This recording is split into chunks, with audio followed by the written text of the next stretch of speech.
Welcome back to the 6th episode in the GoProposal Journey series. This is a big one. It is a Friday morning. I am in my comfiest clothes. I've got a hot coffee and I've had to do all of these things because I've got a big task on my to-do list today. And so today, after we have spent the last 4.5 months building GoProposal into our new client onboarding journey, it's now time to integrate GoProposal into our existing client journey. My goal with every single piece of work that I do within the business, especially if it's a big task or a project, I try and work out what do I want the end result to look like. So what does good look like to me in this?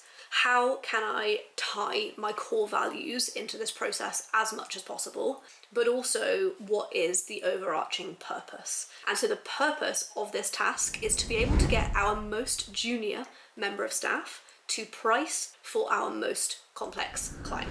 And so I'm going to keep that in mind as I'm going through all of the sort of processes today. And so I'm going to bring you behind the scenes. I have got an hour blocked out for this piece of work. I've been having lots of really incredible conversations with the team, with the managers on existing processes versus what we're going to do moving forwards. Have sort of sent to them, like, if you've been doing price increases, can you send me like just emails that you've sent to people so I can pull them together into a best-in-class process and like procedure that we will follow internally. So we're going to do a little behind the scenes workflow, and then I'm going to walk and talk you through what that end result looks like. Not gonna lie, I feel like if you're a practice owner or you're a business owner who has big, like deep focused tasks within their business, I am gonna be completely honest, and I'm actually vlogging today to keep me accountable because sometimes this task feels so huge I don't know where to start. And so I've been having lots of conversations with people, but actually I just need to bite the bullet and get on with it. Something that has really, really helped me is with the GoProposal team, we've actually been booking in like accountability sessions. And so accountability for me works in a couple of different ways. I have a couple of different people in my life that I bring accountability in with. And so sometimes I'll say like, I'm gonna text you in 30 minutes and tell you that I've done this task. And so would really encourage you guys that if you've got a big task or project like this, or if actually you are implementing GoProposal with me in real time, I'd love for you to bring some accountability in, comment on this video, let that be your accountability. Tell me, I'm gonna comment again on this video when I've completed this task. So come with me, we're gonna spend an hour together in deep focus work, and then I'm gonna sit with you and have a debrief on exactly what happened behind the scenes. So, coffee in hand, my glasses are about to go on. We are gonna do some deep focus work.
Okay, 3 hours later. In a really good way. I actually have been putting off this task for a while because it just felt so big, but once I got into the swing of things, it was really, really good. And I ended up spending, like, the actual core task took me way less time. So the actual core bit of work, I flew through. Like, it was really, really good. But I just got really, really in the flow of like all of the processes and templates and procedures. And so I just thought I would give you a little run through. This is the video that I wish I had at the beginning, because the thought of handing this over from me to one other person was scary. The thought of handing it over from me to the rest of the team just completely blew my mind. And so I'm just going to talk you through the process that I've now built up. So when we're onboarding people, we're onboarding them using GoProposal, which I absolutely love, because I feel like the way we were quoting before didn't let clients see inside of our pricing system, and so it almost gave the impression that that was a fixed fee. Whereas when we're quoting using GoProposal, we're using the GoProposal methodology. We've all read Sell in to Serve cover to cover, and so we've got this really, really solid process of sharing our screen with the client and showing them. This is based on the complexity of the transactions. This is based on the volume of the transactions. Like, this is how we prepare your quote, and so based on any changes, your quote will change, whereas that's very different to like a fixed price that we were giving before. And so that's the first really big change, is just that transparency and volunteering that information to prospective clients when we're having calls. So that was the first thing. The second thing is I just thought we'd do a deep dive into the actual process. So within strivex, before we start any billable piece of work, we do planning, where we look at the client, we make sure that we understand who that client is, we make sure all of our internal admin and compliance pieces are bang up to date. We also make sure we've got an understanding of the work that we've quoted to do, so that gives us a budget so that we know how much time we can spend. So I've re-engineered that process specifically for our business services team. So strivex business services department covers bookkeeping, VAT, management accounts, CIS, payroll. So all of like the inside of your business. That's where we call that team business services. I've also like worked at practices where they call that like outsourcing or bookkeeping. So for us, that's business services. So within that planning section, within the business services team, we are going to be reviewing the work that is to be undertaken in that period, whether it's a month, whether it's a quarter, whether it's longer, shorter, or a one-off piece of work. We, before we even touch the job, are doing a full scope of work review. We then get the quote that that client was given and compare that to the actual quote that we can now see. And so if we are under or even over billing, we then take the new price that's being obtained from those working papers and then apply that into a template sort of conversation, template checklist, or template email, depending on the type of fee increase for the client. And so that's what I got a little bit carried away with. I've written sort of email templates for all different departments, all different services, all different sort of increases, decreases, different situations. I've said this before, like the inside of strivex is an engine. I do not want my team wasting brain capacity writing emails. You know, when you start a new job and you think, oh, do they use emojis here? How do I address the client? I don't know. Don't want anybody wasting brain capacity on those bits of work. And so I've written draft emails to go out for every single type of fee increase, start to finish, which is just so exciting. So I have built a process for requoting work.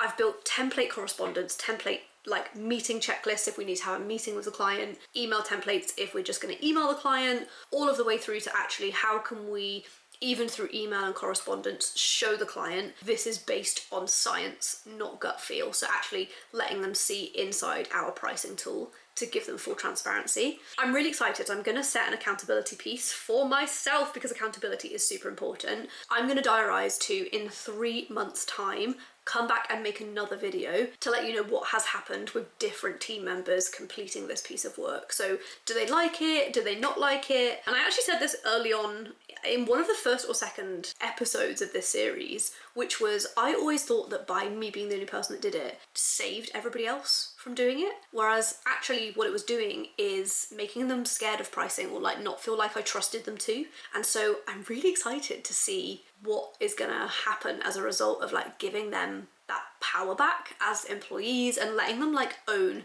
that relationship. So at strivex, one of our core values is delivering a wow experience, and as part of that, it is all about owning that client relationship and treating somebody as a person first and a client second. And I think really, how can I expect them to do that if they can't sort of have control over the pricing as well as the relationship? And so I'm just so excited to sort of track this over the next couple of months and see exactly where we end up to. So as always, the biggest thank you to GoProposal for sponsoring today's video. If you have been watching this journey, every single episode that's coming out, and you think GoProposal might be the solution to your problems in exactly the same way that it has been mine, you can use the link in the description to this video to check out GoProposal today. I was actually going to film this video in my GoProposal hoodie because it is my go-to cozy day jumper, but it's actually in the wash because I've worn it too much, ladies and gents. I've worn it too much. But yeah, it is a Friday afternoon because I spent so long on that task in the very best way possible. I'm gonna get cracking, clear my inbox, and I will see you guys so soon. But thank you so much for spending some time with me today, and I hope to see you again very soon.